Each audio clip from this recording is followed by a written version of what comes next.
Unlike majority of the Webtoon tier lists online, in this video, you are going to see the rankings from someone who has read all 300 plus Webtoons, and that someone is me.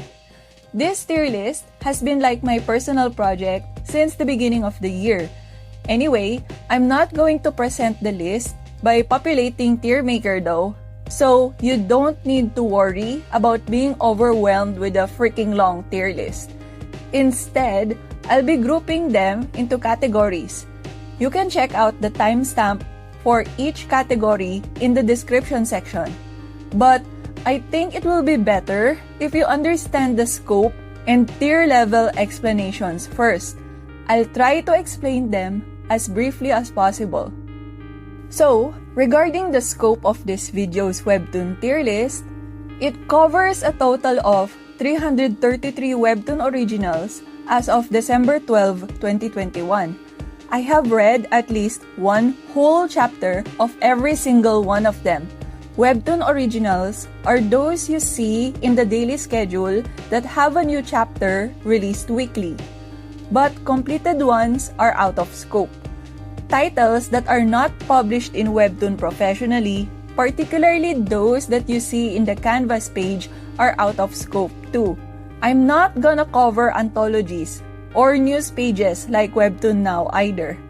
And lastly, although Webtoon series are available in various languages and platforms, we're going to focus on those available in the official English Webtoon mobile app or website. These are the tier levels which will be used in this video. They can be grouped into 4 classes: top, high, middle, and low. Under the top class, we have God tier and S tier. Titles belonging to top tier levels are naturally my top favorites. They're almost an addiction. Topmost is God tier. No series is perfect, but whichever belongs to this level is close to perfection, in my opinion. Next is S tier. They are really good, and at the same time, the series here have characters or relationships that I care about a lot. For the next group, we have high class. Titles belonging to this class are my favorites too. I just don't love them on the same level as those in top class though. First, we have A tier. It's possible that an A tier story is impressive enough to be S tier, but if I didn't like the characters much, it can be stuck in A tier. Personal entertainment is quite an important factor. It could also be the opposite. Even if I enjoyed reading the series a lot, it cannot go S tier if the story quality wasn't remarkable enough. But of course, if upcoming chapters prove otherwise, it can move higher. B tier titles are pretty much the same as the A tier ones. I like them, but not as much as those in higher levels. Next, we have middle class. I suppose that's pretty much self-explanatory. Those in what I call M tier or mid tier are literally those in the middle, as in I couldn't decide whether to keep them or drop them yet. I'll find out once I get to read more chapters, but for the time being, it's not a priority. C tier is a little special. They are the types I kinda like, but not enough to want to read every chapter.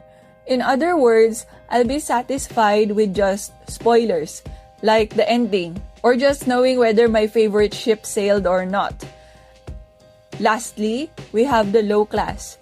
Those in D tier are a little weird though. It has story elements or characters that I know I would normally like, but for some reason, I just could not read more of it. Next is E tier. These ones are simply not my cup of tea. I do acknowledge that there's something cool in them, but reading them feels like a chore. Last is the F tier. I don't automatically drop titles with tropes that I dislike, but if it didn't offer anything that would somehow make it remarkable, I'll quit. On some titles, I've actually managed to read plenty of chapters. But if they did something too disappointing, then of course, that pain makes it qualified for F tier. And like any other tier list, rankings are based on personal opinions. But no matter how much I dislike something, it does not mean I will dislike its creator and fans as well, okay? So, I hope you won't feel bad if you spot a favorite in low-level tiers. But if you happen to spot a favorite in high-level tiers, then high chances you will like the titles on the same level. In a way, this tier list serves as a recommendation list too. Finally, we start with the Webtoon tier lists grouped based on a particular category. There are a total of 16 categories, and each category could be a genre, theme, trope, or something similar. I'll also be discussing each category by class, starting with the lowest class. For top class, there's only one God tier. Yeah, only one out of over 300 webtoons. So, the highest tier for each category would just be S tier by default. Then, I'll just mention the special God tier one if it's applicable. By the way, the webtoon titles in each level are going to be listed in alphabetical order. Each webtoon is going to be displayed under only one group. So, if the title is already shown in a particular category, it's not going to show up again in the others. Lastly, the categories themselves are not in any particular order. Now, without further ado, let's start with... The first group is school action or sports. Only a few for low tier. About this one, I do like the unique school fighting style in it, but I didn't find the characters that appealing. Here's for mid-tier. Sticking to this one only because it's part of the Superstring universe and it seems to be related to study group. These two are fun, but I'm not interested to read hundreds of chapters of them. With this one, I hope there's some indicator if Jay or Zoe will show up in the chapter. These ones I like. These two are part of the Blue String universe. And this one is a very remarkable sports manhwa. I've got 3 S tiers in this group. No Scope is super underrated, but it's a fantastic and charming story about this generation's pro gamers. While Teenage Mercenary has a lot of cool action and wholesome stuff. Then, The Boxer is a master of giving us lovable side characters. There's balance on serious stuff and pure crack. As expected from the creator of The Horizon and Mosquito Wars. Next, we have School Romance. There's a number for low tier. I don't want to bother explaining why. Here are a few for middle tier. This one is pretty promising since it's by the creator of Spirit Fingers. Then this one is by the creator of Salty Studio. I like a number for high tier. I find them so entertaining. This one has an arc that's kinda depressing though, so prepare tissues due to heartaches. I've got one S tier, and it's The Makeup Remover. Think of it as the better version of True Beauty. Much better actually, since it's so thought-provoking, it goes deeper and more complex without sacrificing the fun.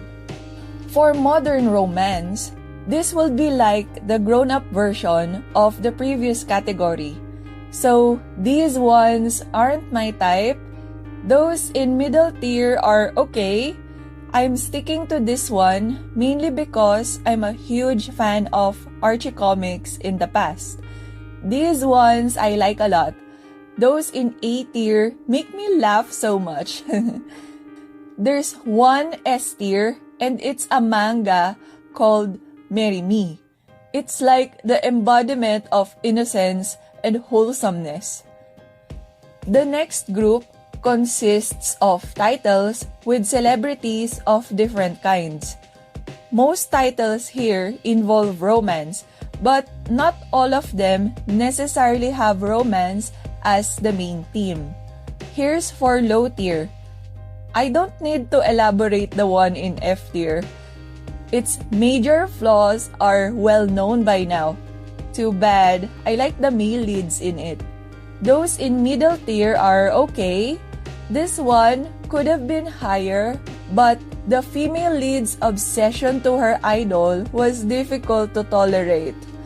Then, these ones I enjoyed a lot. I didn't like this one until the second main character showed up. I've heard its second season sucks though, hopefully untrue. While this one could be higher if only the female lead stops being blinded by her first love already. I've got 2 S tiers for this group. First is Lost in Translation. The charming main characters are freaking cinnamon rolls. Oh, in case you don't know, one of them is based on a real K-pop idol. And he knows. He even sang as the character. Pretty cool, huh? Next is Mom, I'm Sorry. It's a really good story focusing on family love. It's so touching but also very entertaining. This group has at least one of its main characters confirmed to be belonging to the LGBTQ plus community. Most of them have boys love or girls love, but some of them may not have romance as its main theme. So there's a bunch I don't like much. These are fine. Those in C tier are pretty amusing. I like a number of boys love series, but the ones I love a lot aren't in Webtoon, but in another platform. So there's no top tier for this group. Next, we have supernatural beings that are in the modern world or in a similar world. There's a bunch which I didn't find that interesting. Here are the ones still stuck in like purgatory. This one has a chance on going up though because it's written by the creator of Bastard. I sure love a bunch of them. This one has a Netflix adaptation that is so popular with good reviews, and the Webtoon counterpart didn't disappoint. This one is by the creator of Super Secret. It's not as fantastic, but it's better than how it appears. And this one is super hilarious. And this one has a powerful opening chapter. Then the succeeding ones not so, but it finally becomes exciting again later. It's so good as expected from the Sweet Home prequel. This one is by the creator of The Makeup Remover. And as expected, stereotypes and cliché are almost non-existent here. Here's my S tier in this batch. In Taste It, we have zombies! Wee! Unlike most zombie manhwa, this has plenty of sci-fi, mystery, and comedy stuff too. Next group is Supernatural Romance. It is similar to the previous group, but romance is the main genre on this one. Majority of the supernatural romances got me bored though. There are a number that are somewhere in the middle. This one is by the creator of Winterwoods, which I liked a lot. This one is fun, and I get why it's so popular, but it's not the type I would read hundreds of chapters for. Then, here are the ones that I like a lot. This one was a surprise. Full of cliches, but it's freaking entertaining. This batch has 2 S tiers. See You in My 19th Life is done by the creator of Good Day to Be a Dog.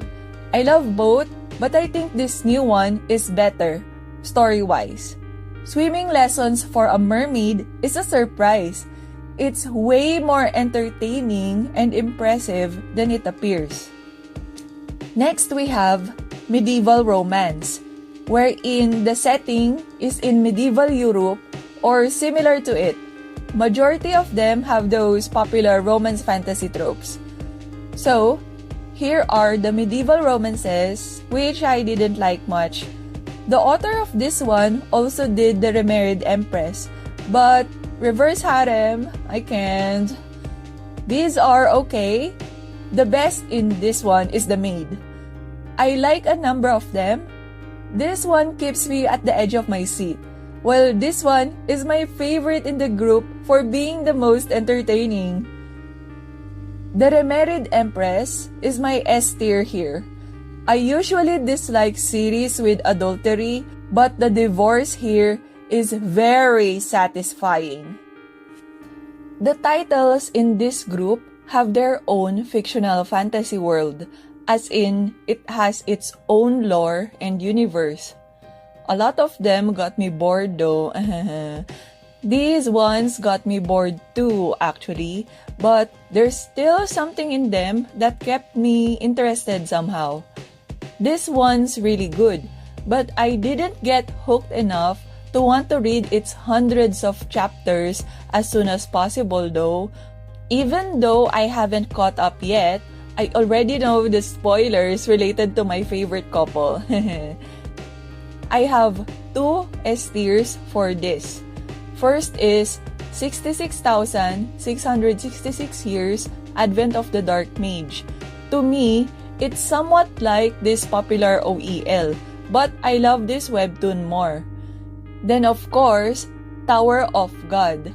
I am one of those who think the hostage stuff is becoming overdone, but there are still a lot of epic and lovable stuff on it. This will always have a special place in my heart. This batch involves not only one world, since it has crossing worlds or dimensions. Reincarnation from one timeline to the present will be counted here. But half of them made me bored. The other half are okay. I have none for high tier, but there is one for S tier. Parallel City is really incredible, a very underrated sci-fi zombie series. The next one may have elements from the previous category, but all titles in this batch have some sort of gaming system. A lot of them aren't my type though. This one had a promising opening chapter, but too bad. There's a number which are okay. Some of those in M tier could go higher or lower soon. I love a number of them. This one I considered to be like a game since its battles reminded me of Pokemon and Yu-Gi-Oh! While this one stays A tier for now because I'm afraid it might become like Memorize. Then this one is so underrated, it's sad. The Greatest Estate Developer is my only S tier for this. Seldom do you see an amazing webtoon that deals with civil engineering, much less as a gaming system. Oh, if you're familiar with my channel, you might find it surprising that I didn't consider a particular series as my S tier. Well, that's because it is not S tier, but God tier. And I'm talking about Omniscient Reader. It has pretty much all the action fantasy tropes you can imagine, but they are organized and narrated here in such a genius manner. Its characters are also pure awesome. I freaking love this. It deserves more glory. Now this group focuses on the power of technology, so there's science fiction stuff on most of them. These ones I didn't like much. This one I couldn't decide yet, but it's pretty cool so far. These ones I really like. This one I only read when I'm mentally stable because its short stories are so good yet depressing. Space Boy is my S tier for this. Don't underestimate it because of its art style. It's way more amazing than it appears. This time, we cover titles involving humans with superpowers. So, a bunch of them aren't my type. This one, I might check out spoilers somehow because it's part of the Superstring universe. There are those which are okay, but I don't like that much. This one is the newest series this month, and it's by the creator of Freaking Romance. I love quite a lot of them. This one became much more interesting when the female lead finally became badass. Then, for this one, its pacing is a torture sometimes, but the fun moments make them worth it somehow. Elicid is the only S tier for this group. I didn't like the other works of its creators much, but when they collaborated, they have created one of the best character-driven webtoons I've ever read.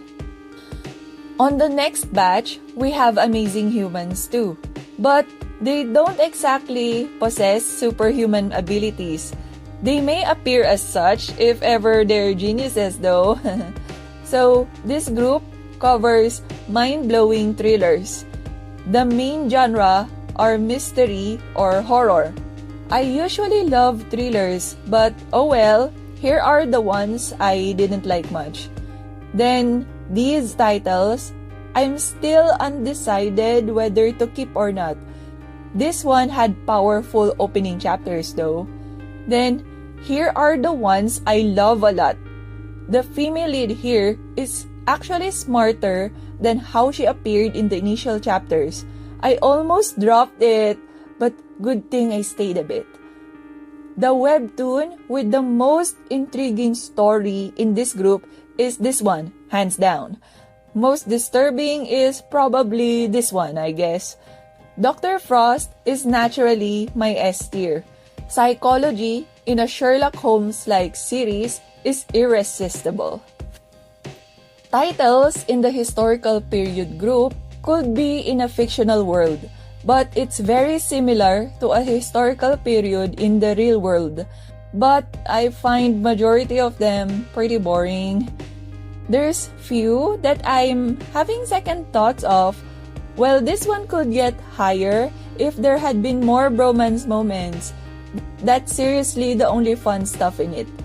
Then these ones I like, but not a lot of titles I love enough to consider an addiction. I may not have enjoyed this one as much as before anymore, but my love for my OTP in this series is like S tier. But there's no particular webtoon in this group that's actually in my S tier list yet. For the last batch, I just call them the others since they are simply titles that I couldn't fit to the earlier categories. Majority of them I didn't like much. This one is pretty unique though. It's rare for a shoujo series to focus on girl friendships instead of romance. It was like that on its first season at least.